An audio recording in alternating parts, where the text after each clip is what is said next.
Welcome back to the second half. If you thought bullying is happening to students, it's also happening to teachers. You're about to enter a school which the civil rights organization claims that the school is bullying the teachers. Take a look at this story and judge for yourself. Allegations tonight against the Brooklyn Center School District. The Minneapolis NAACP is accusing the district of creating a hostile work environment. Gordon Severson has been covering this story and has the district's response. Gordon? Yeah, Randy, the NAACP claims to have complaints from 3 staff members and 2 students, but the group didn't provide any specific examples of discrimination, bullying, or retaliation, which is what they're claiming happened at the district. Meanwhile, the district did put out a statement saying they recently disciplined 1 district employee, but they didn't say why, and they didn't comment on any of these allegations. What are they hiding? And what are they trying to veil that they don't want us to know? Local NAACP President Cynthia Wilson says she first became aware of the allegations against the Brooklyn Center School District 3 months ago when a staff member contacted her office. Wilson says her team did some research to back up these claims, and then they learned about additional allegations from 2 other staff members and 2 students. And 3 weeks ago, Wilson says she contacted the school superintendent to set up a meeting. If they're not willing to speak with us, right, I can only imagine what people are feeling in these positions of, the teachers or the students. Wilson says they believe the school district is engaging in, quote, discrimination, hostile work environment, bullying, retaliation, and teachers being terminated without cause. The school district released this statement responding to the allegations, saying they disciplined a district employee after an investigation, but due to data privacy laws, they can't comment on it further. The NAACP is now trying to set up a meeting with the school board to discuss these allegations. I reached out to the school board this afternoon for comment, but so far the members have directed me back to the school district for comment. Randy, back to you. All right, Gordon, thanks.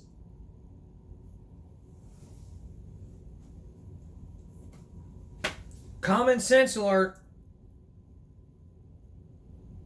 Okay, common sense alert.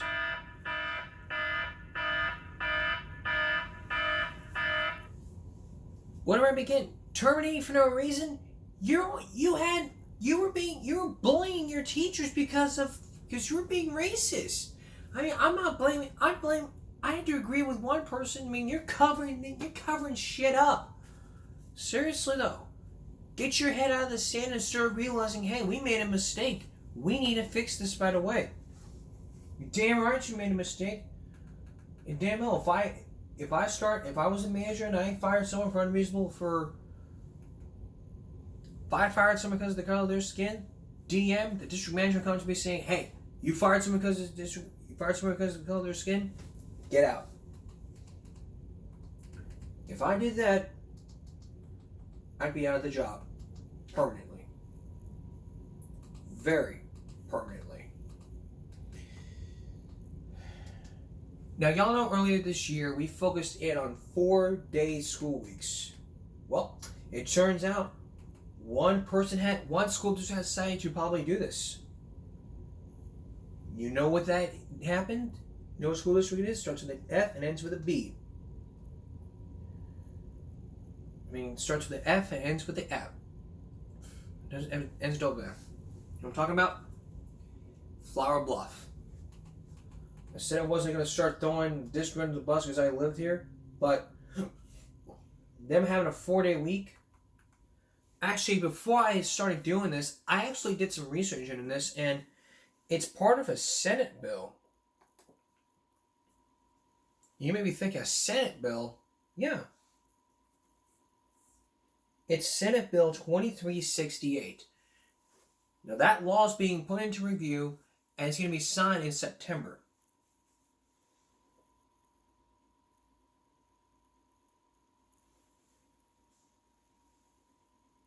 To reading you a portion of this, except as authorized under subsection B of this section, section 25.0815, section 2225.084, or section 29. For each school year must operate minimum of 175 social days and for at least 75,600 minutes of operation, including time allocated for instruction, intermissions, recesses for students. If the commission does not approve the reduced instructional days, minutes of operation under subsection B, a school district may add additional instructional days to the school year or minutes of operation at the end of the district's normal school hours as necessary to compete for instructional days or minutes.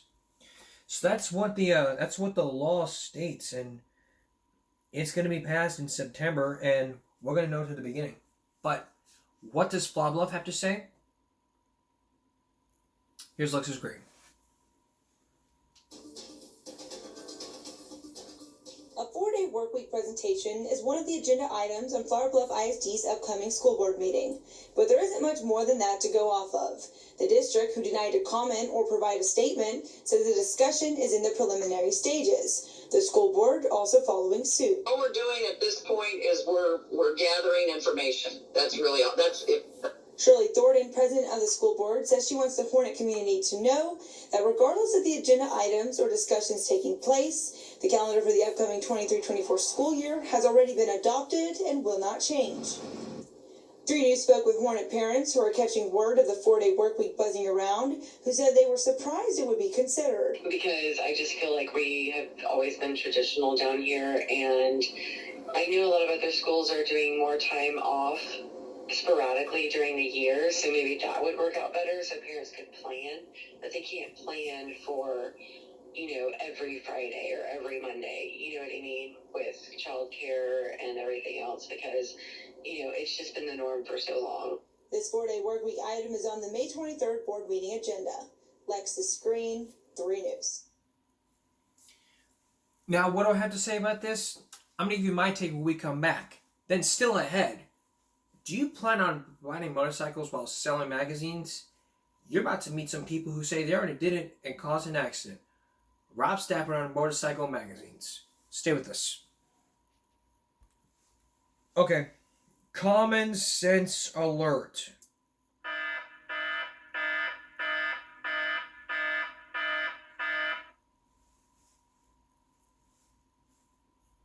Lots of other districts are doing this. But Flower Bluff decided to do this. They're going to be, I bet after uploading this, they're going to watch this segment and be like, is he throwing us on the bus? This is not about throwing you under the bus. This is about common sense. Coming up soon, I'm going to do an investigation into 4-day school weeks, asking parents and community members, especially here in Flower Bluff, what they think of the new 4-day school week. And hearing what they have to say, this investigation is already starting. We're also going to look into states that already have 4-day school weeks, including here in Texas, and other school districts that have those 4-day weeks, and laws that may say this. So we're going to have that for you soon. But the common sense I have to say to this is, let me tell you something. When I was in school, it was 5 days. Look at the pros and cons of this. The pros and cons are the common sense. But when you're dealing with people who say, well, what else can we do? If you look at common sense should tell you to look at the pros and cons.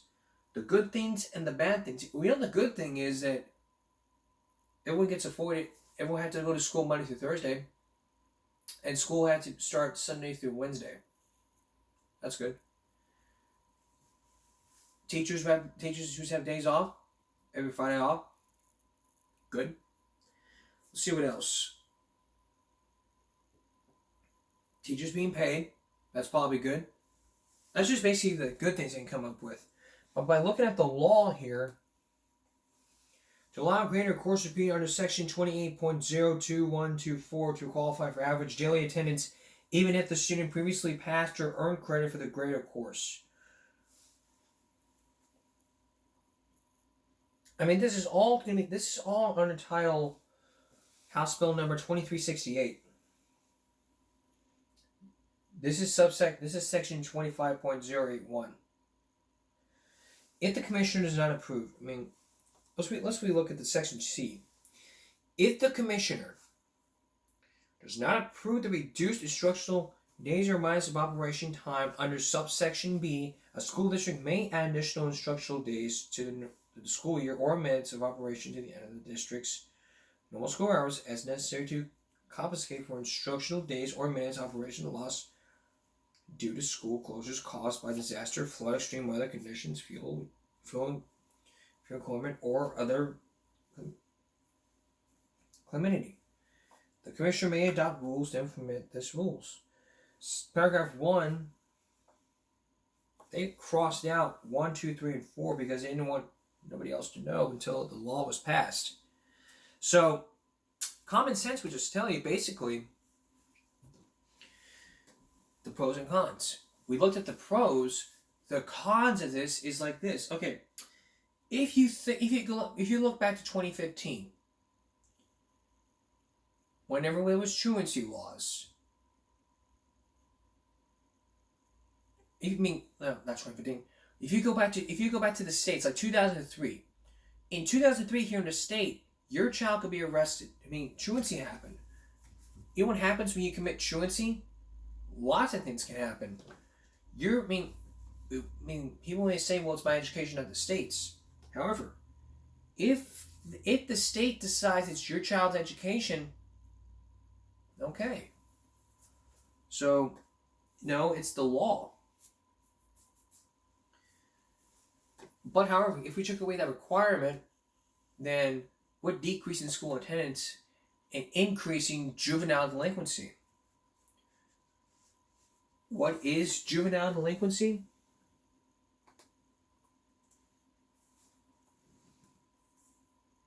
Well, the definition of juvenile delinquency as follows is this: the habitual committing of a criminal acts or offenses by a young person, especially one below the age at which ordinary criminal prosecution is possible. That's the definition of juvenile delinquency. So we took away the requirement, we took away those truancy laws, juvenile delinquency will always go up. That leads me to the cons. Think about it. When kids are skipping school, they're not just hanging out with their friends eating popcorn, playing video games. No. They're out breaking into houses, breaking into cars, doing drugs, smoking weed, smoking crack, smoking cocaine, drinking booze, etc. Buying cigarettes under the age of 21. That's why 4-day weeks never need to happen, because you are raising juvenile delinquency if this happens.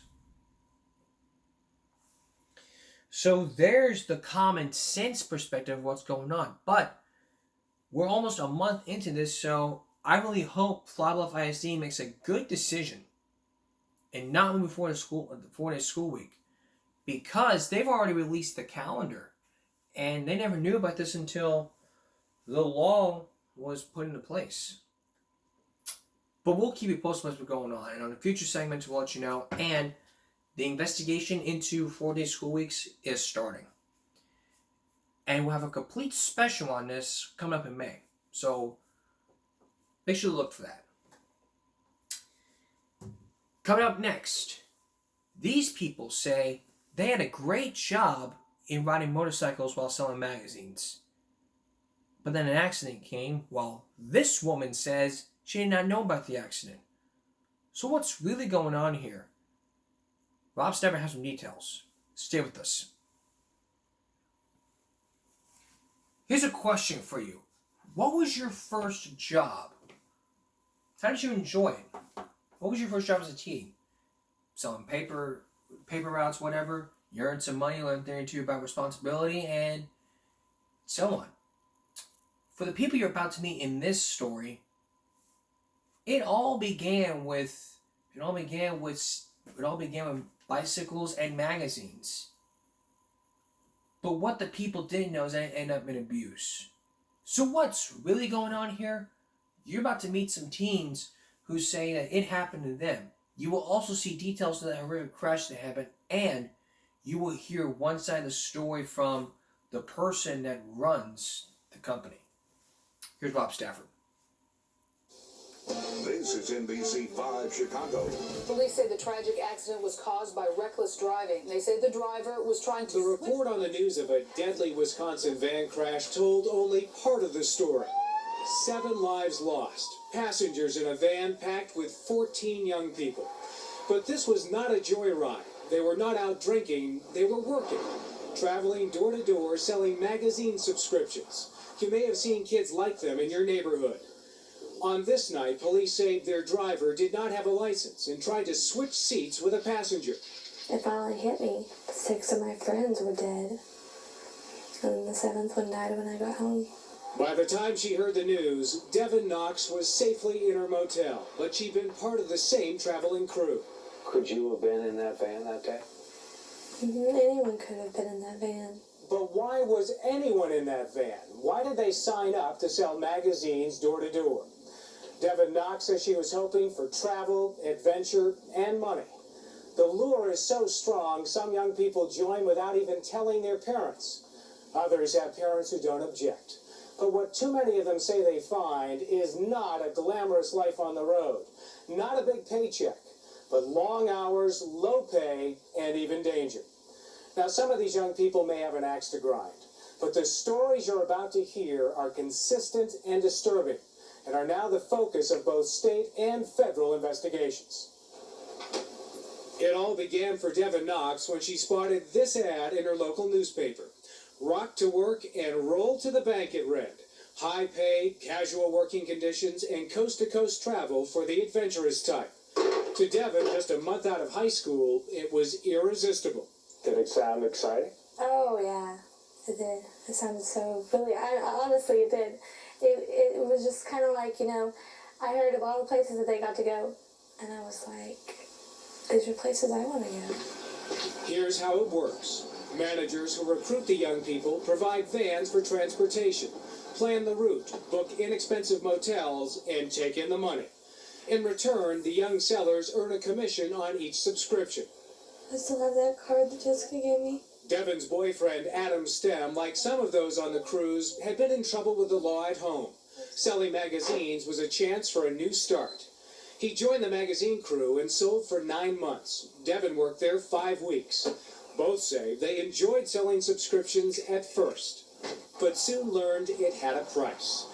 13-hour days on the road, 6 days a week. Exhausting, but not illegal. The door-to-door sales business is exempt from federal minimum wage and overtime laws. And since both Devin and Adam were over 16, there were no limits on the amount of time they worked. I honestly think that it's a scam. Devin says most nights there were 3 to a motel room, and those who made the fewest sales that day slept on the floor that night. And they say the crew manager tightly controlled the money. Adam told us those who sold enough subscriptions were given $15 or $20 a day for food, but those who could not sell received even less. Sometimes people even got $5 a day. I mean, how do you eat on $5 or $7 a day? You get what you can, and then what you don't have, you usually borrow from one of the girls or another crew member, or you. Sometimes I've even seen people steal their food out of the gas stations. Some of the crew members who weren't making any money would steal food. Oh yeah, I've seen that. Oh yeah. It's just a contest order. We spoke with another former salesman who says he worked for 4 different companies. Doyle Weber also described the tremendous control the managers and the crews he worked for had over their sales agents, deciding how much they eat, how much they sleep, and how much they make. You're like programmed, basically, to a certain degree. You have to do this, you have to do it this way, and, it's set routines, and, don't screw it up. The stories these 3 young people told us on camera are consistent with what others told us off camera, as well as affidavits and statements collected by state investigators after the accident. It is all stunningly similar to the stories NBC News first heard about these traveling sales crews in 1986. Back then, former salespeople even told us about physical abuse by some of the managers. The way you get thrown around like a rag doll. Congress held hearings a year after our story, but did not pass any new laws. And now, more than a decade later, Adam and others we spoke to said they have seen some managers abuse their young crew members. Sometimes they'll grab you and yell at you and get in your face, and then sometimes choke slam you at that.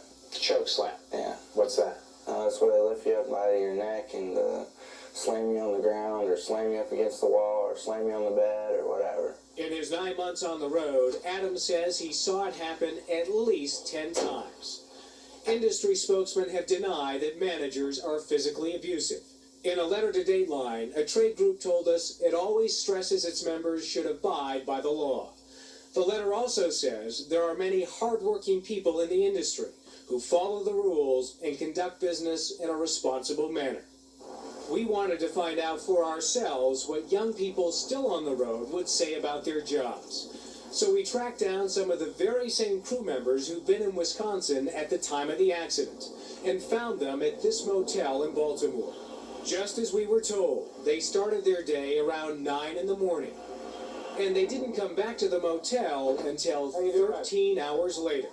Rob Stafford with Daylight NBC. But finding out what these kids had to say turned out to be difficult. Just want to ask you a couple of questions about what it's like doing this job and working on the road. It's good. Thanks, man. Do you like it? Yeah. This young man seemed positive about the experience, but we didn't get far. A lot of people are concerned about you guys because of all the publicity. Should they be worried? Why not? Not at all. Well, we well taken care of. I just want to talk to him for just a couple of seconds. Why not? Why can't we talk to these guys? Everything's good. Almost from the moment we showed up, the group of mostly teenagers was ushered inside and away from our cameras.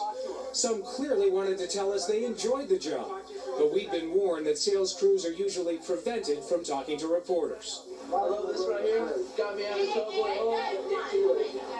Why can't we talk to them? Sit down and talk to them, ask them a couple of questions. He wanted to tell them. Just how much money are these young people making? It's hard to know.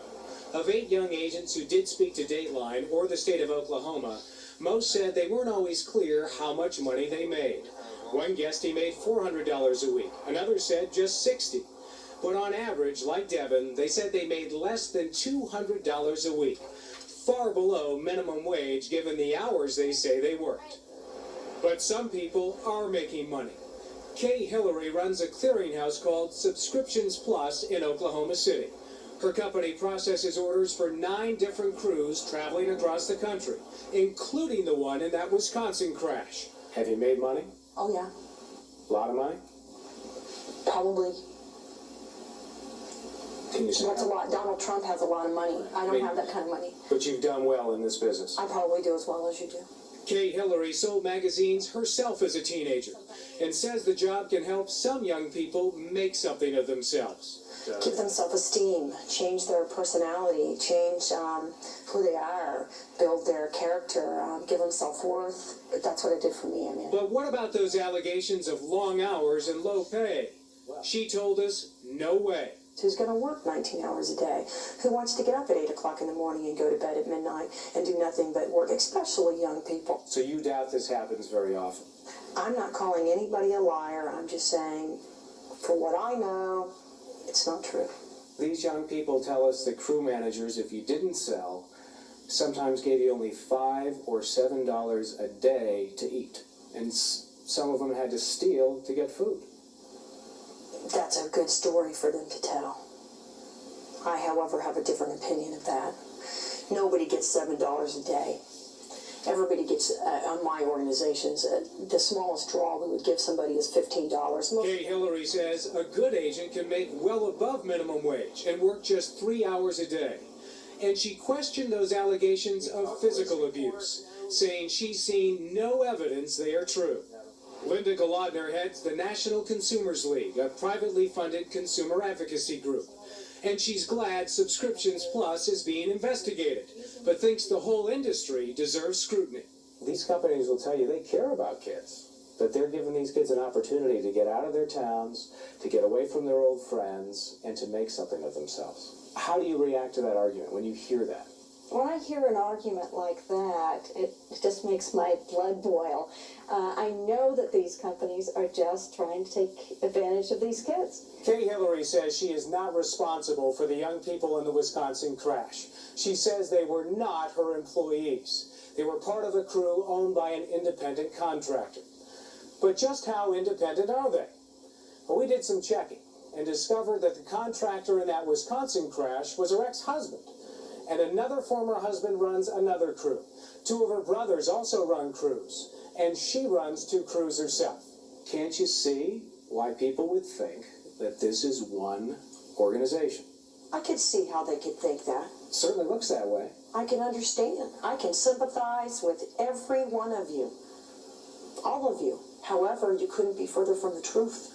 But that's not what the Oklahoma Labor Department believes. After the crash, investigators decided the young people involved were indeed her employees. They fined Subscriptions Plus for a child labor violation. Monica Forbes, badly hurt in the accident, was just 15. Kay Hillary is contesting the fine, insisting the crew was run by a different company. There was a 15-year-old critically injured in the crash. So I understand that. Should a 15-year-old be doing this? No, she shouldn't have, and I would like to know why she was there, why she was in the van. Where were her parents? But you're making money off of the young people who are selling for these crews. That's right. Do you feel responsibility for what happens to them when they're out there making money for you? I do not feel responsible for somebody else's corporation, no. But we asked Kay Hillary why she continued to process orders for the company in that Wisconsin crash. She said she didn't have enough evidence to prove the manager did anything wrong. But after our interview, her spokeswoman called to say Subscriptions Plus has now severed all ties with the company.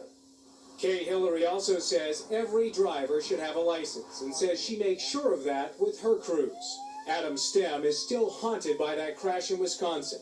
He too lost his license on the crew, but says he was told to drive anyway. Were you in a situation where you got stopped by the cops and you tried to switch with another person in the van so that they would be driving? Right, yeah. Most definitely. Did you ever do that while you were speeding down a highway? Yeah. Did you ever have an accident? No. Luckily. The wreck happened and I was like, nah, gotta go home now. That wreck made Devin rethink everything about life on the road. She says she had some fun times, but she is mostly bitter about the experience. We're expected to work long hours. Pay is terrible. We're lucky if we get food from a vending machine or a gas station. After the accident, Devin left the crew. She'd had enough of the long hours, enough of the dangers. She thought the crash had opened the eyes of her former co-workers. Thought it was over. You know, everyone would go back home. But she was wrong. Last time we saw them, they were back on the road. The driver of the wrecked van pleaded guilty to 7 counts of vehicular homicide. He'll be sentenced next week. A trade group that represents magazine publishers says door-to-door sales account for just 1% of all subscriptions sold. It also says it cannot control whether businesses that organize traveling sales crews follow the law. Okay. Common sense alert.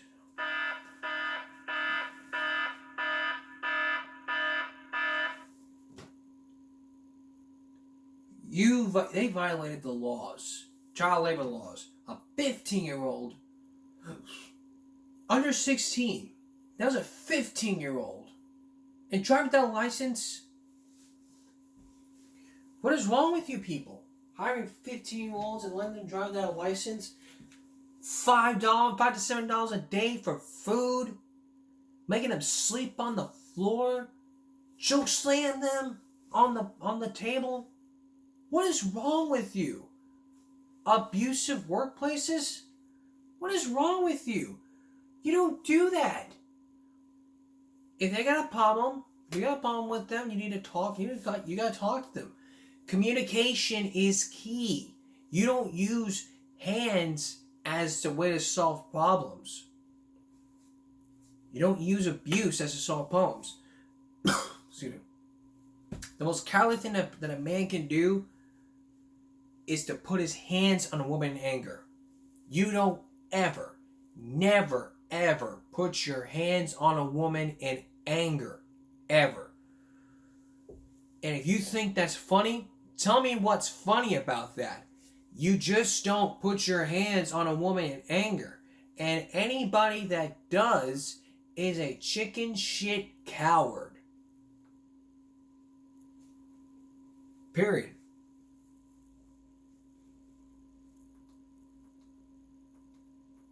Period.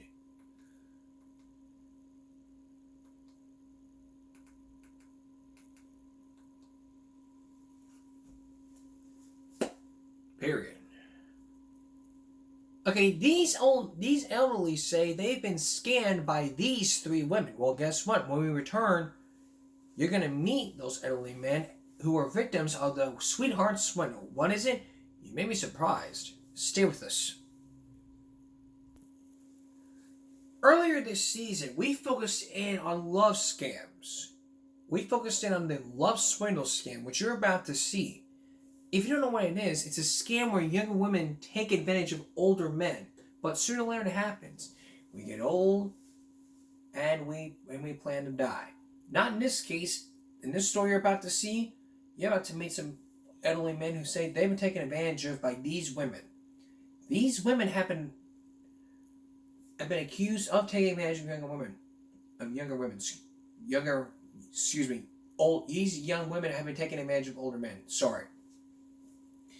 You will also see hidden camera footage of the hotel and that shopping spree. But what they didn't know is that they worked for Dateline. Here's Chris Hansen. Why did you make me one of your victims when I loved you so? They are lonely, isolated in many instances, and it just puts them in a situation where they're very vulnerable. She wouldn't have done all this had she loved me. They just build up a trust, and eventually that trust evolves into show me the money. It was all just a scam on her part, and she didn't care. That would hurt worse than anything else. And, to tell you the truth, the way it looks now, she probably did just exactly that.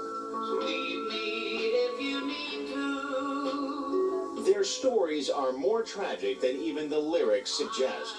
4 lonely men who all have something in common. Victims, they say, of a crime of the heart. The story begins with an elderly widower. And it's not just a story of a love affair gone bad. His case is being investigated as a crime. 5 years ago, Harry Champion was a vigorous 80-year-old man who meticulously tended his home and garden. Then he suffered a stroke, which left him unable to care for himself. He had planned to spend the final years of his life in his home, where he lived first as a young man and then as a loving husband. And the reason you had to get rid of that house? Was on account of her. She called herself Venus Milo. She was young and beautiful, and she told Harry that she loved him. How do you feel when you look at that picture of Venus now? Bad. You once loved this woman. Yeah. Tried your best to take care of her. Spent every penny almost you ever had. What did you get in return? Nothing. It's really about money. There's a sleazy side to this, in that these victims are so vulnerable, and there's nobody there to protect them. Ray Alsdorf is an investigator for the Alameda County District Attorney's Office in Northern California. He's investigating over a dozen of these cases, known as the Sweetheart Swindle. These women are incredibly convincing, and these gentlemen are very vulnerable. And it's the combination of those 2 factors that really allow these people to be so successful. And as you'll see later through our hidden camera, some women are practiced at befriending and courting elderly men, like the woman who broke this man's heart. I really fell in love with her. I think I loved her more than I ever loved my wife when I married her. Mark Moyer met Lisa Loio 3 months after his wife of nearly 50 years had died. They married soon after. So I asked her to marry me, and she just jumped up and down for joy. and give me a big hug, and that's all I ever got from her was a big hug. Once in a while, she'd kiss me on the cheek. At the time, 77-year-old Mark Moyer had money in the bank and a modest home in which to spend his twilight years. Now he lives in one small room and survives on Social Security and food stamps. I guess it was about 18 or 19 months. She relieved me of a little over $200,000. 78-year-old Charles Hunt met Margaret Dimitro at a time when he needed a friend. It had been just about a year from the time that Helen died when I met Margaret Dimitro. I was lonely, and very lonely at the time. He borrowed $10,000 and says he gave the cash to Margaret, and he also ran up $6,500 on his credit cards. Ultimately, he filed for bankruptcy. Sam Kaplan fancied himself as the professor in My Fair Lady when he lent money to a struggling young woman. You knew this woman 5 months, and you gave her $94,000? Yes, stupid, I know. But I thought I was helping somebody at the time. Together, these four men estimate they lost nearly $400,000, money they saved over a lifetime of hard work. And these are not isolated cases, but as experts say, a growing trend of abuse, not so much physical as financial. And often, the predators who target these elderly men leave them emotionally devastated, penniless, and alone. It is truly an organized crime in every sense of the word. John Nicholas is a deputy sheriff in Palm Beach County, Florida. He's also an American-born gypsy, one of the few in this country who has joined the ranks of law enforcement. He knows how the scam works because many of the women involved are gypsies. This is a swindle that is perpetrated by people that know exactly what to do, when to do it, and how to do it. Not all sweetheart swindles are perpetrated by gypsies, and not all gypsies perpetrate the sweetheart swindle. But according to Nicholas, the women who do are professionals, and they bring special training to the job. The ability to talk, the ability to con, and also if they are pretty attractive or fix themselves up to be more attractive, that helps obviously. To be able to perpetrate the con, and don't forget, Chris, that's all it is a con job, perpetrated on senior citizens. And they are easy marks, vulnerable to the con because they grew up in an era of trust. I believe when people look one in the eye and say something that they really mean it and that they're not lying. She loved me so much. I guess that's what she wanted to make me think anyway. And I guess it was just because she knew what she could get from me. So you would argue that even though these men gave the money to the women willingly, it was under false pretenses? Absolutely. Generally what we're talking about is grand theft in these cases. But what were the pretenses under which these men so willingly gave? And why were these women so believable? Select families who have done this for years. They are experts at it. The men describe tactics that are strikingly similar. Chance encounters with women insisting they had met before. I got out of the car, they went over, and she said, "Hi, Sam." And she come up and give me a hug. Said she was glad to see me again. All of the women talked about doing seamstress work at large hotels. She said that they were working down in Las Vegas and redecorating. And the cost of the materials, including 3 sewing machines, was $42,000. So then she started asking me for money to buy material. And by that time, I was thinking she was pretty good. You know, I liked her quite a bit. They said money was needed for medical expenses. Margaret claimed to be suffering from kidney stones. Venus told you she needed $38,000 for an operation. You gave it to her. Yes, I did. And all the women teased with talk of marriage, but intimacy was out of the question. I made attempts to get near to her, and I couldn't. She said her religion didn't allow anything at all until she was engaged. I'm sorry I can't kiss you on the lips before we're married. That'd be a sin. She wouldn't even kiss me after the ceremony. Did she talk about marrying you? Yes, she did. What did she say to you about that? Save your money so we can get married. But when the money ran out, That was the last I heard from her. I never saw her again. It hurt, to tell you the truth. It hurt me terribly. I never did find out where she was at. you might think the four men were dating four different women, but it was really just two women, Venus and Lisa Loio, the Loios. They're just one of many large gypsy families scattered across the United States. You'll hear more about some of the other Loio family members later, and you'll see they have many faces and many aliases. When Venus Loio first introduced herself to Harry, she called herself Venus. But later, when she met Chuck, she was Margaret Dimitro. Gypsies have the ability to change their identity as many times as you would change your suit. Venus Loio has also been known to operate as Margaret Loio, Valerie Dimitro, Daffy Boys, and Venus Milo. That's right, all one and the same person. There are many faces, too, for Lisa Loio. She used that name when she met Mark and Sam. But she has more than 8 aliases, including Lisbeth DeVille, Tina Ingle, Lisa Marks, Bobby Midlow, and Diane Taylor.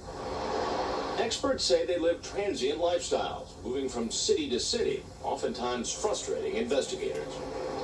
But in our investigation, Dateline learned they do have a home base, and wait till you find out how they got it.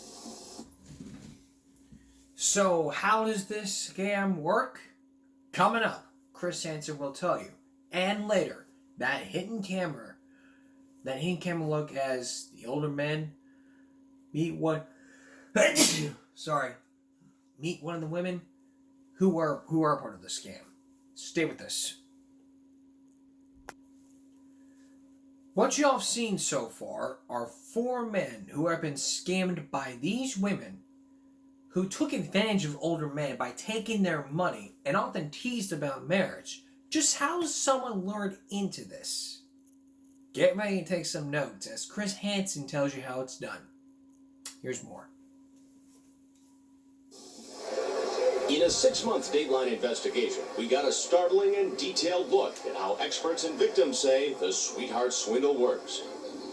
It's a highly organized scheme, and we're going to show you step by step, beginning with a chance encounter. It had only been 3 weeks since 78-year-old Sam Kaplan lost his wife Beverly when Lisa Loio approached Sam and told him she'd been his wife's nurse. She went to a fruit market parking lot, calls you by name? Yes. She says, I was Beverly's nurse. How is she? You reveal that Beverly has died? It's almost as if these people were stalking you. They must have been stalking me, having found out my name and maybe where I live.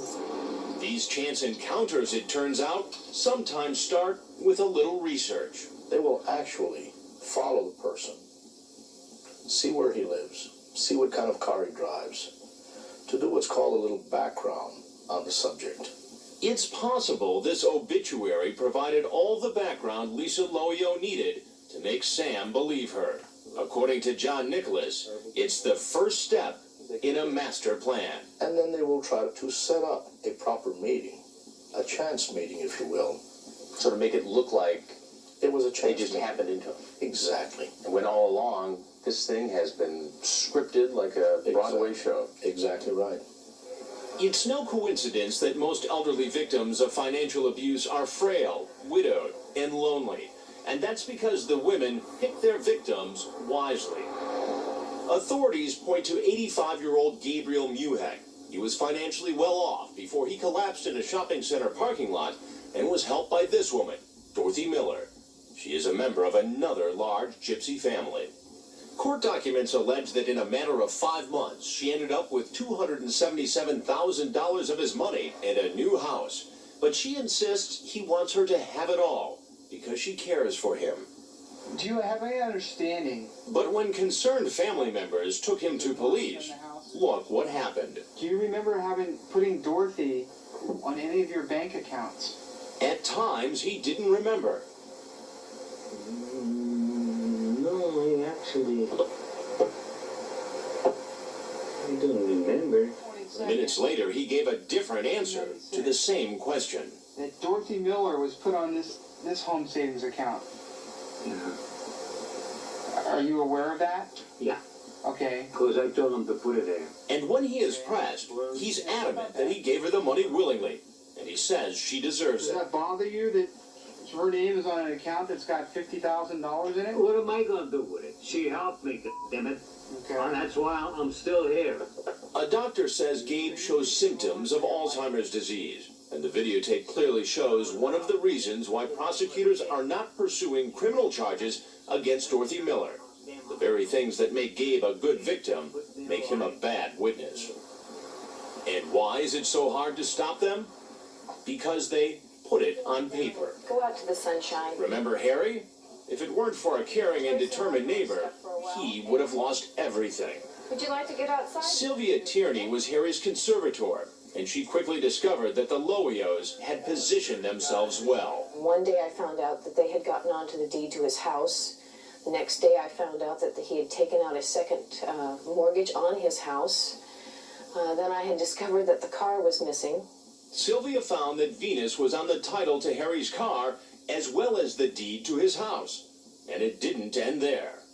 Harry's house had been put on the market for $219,000 without his knowledge, and with Venus and her brother on the deed. If the house had sold, the Lowio family would have scored big. When Harry was hospitalized after having a stroke, members of the Lowio family came by to check on Harry and the property. This time it wasn't Venus who came calling, but her sister Bonnie and sister-in-law Lisa. Lisa and Bonnie came to my door, wanted to know where Harry was, and they also became quite concerned with how the mortgage was being paid and who was going to pay the property taxes. Why were they so concerned? Because they stood to inherit everything. Their names were on the deed of the property, and they had written out a will. I found So they're on Harry's will. Yes. Not just Venus, but her relative. Right. They were looking out for their assets. Right. And I wasn't going to let them get it. And I didn't. She didn't. But eventually Harry's house had to be sold to pay for his care. And just last month, Harry died in a nursing home. You may be asking yourself, how do they get the elderly men to sign all those documents? In Harry's case, Sylvia says he was duped into signing a deed, thinking it was paperwork for a loan.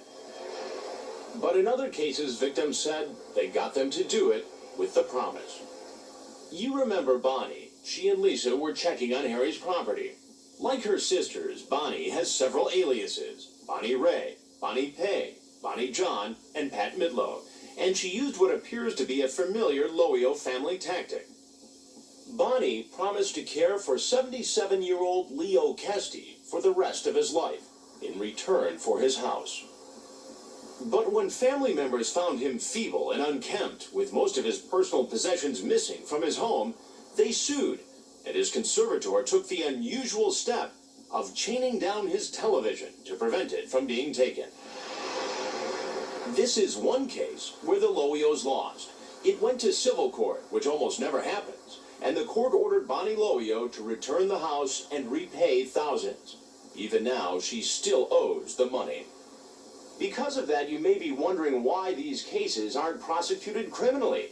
The answer is they almost never are, because it's hard to prove the women obtained the money under false pretenses, and because typically the men were so willing to give. Why were they so willing? Maybe because of the promise.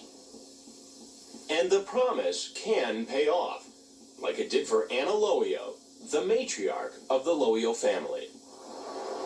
Anna owns 5 acres of valuable California real estate just 64 miles outside of Lake Tahoe, Nevada.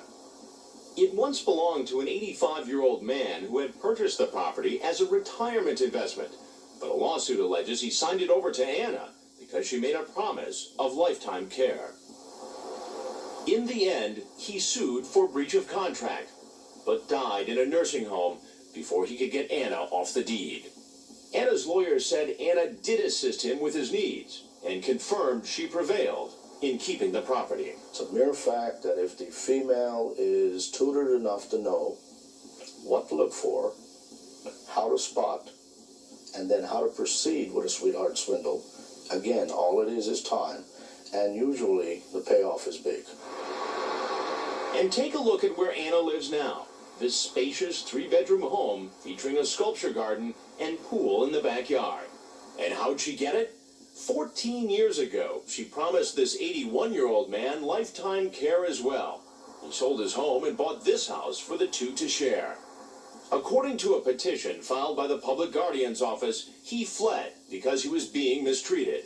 Even though Anna said she would care for him if he came back, he died in a nursing home. Once again, Anna got it on paper and kept it on paper. When he died, her name was on the deed. The house would be hers. It's this same house in Sacramento that serves as a home base for the Lowios. And it was here that we saw Venus casually strolling with children, Lisa showing up for a visit, Bonnie outside with more children, and Anna, the matriarch, out front wearing a bathrobe. It appears to be a good life for the Lowios. The promise works, experts say, because the carefully selected victims are in need of care and friendship, which is what this man, Tony Bruschka, thought he had in Venus Lowio, a friend. Tony had already given Venus $118,000 when she said she needed emergency surgery.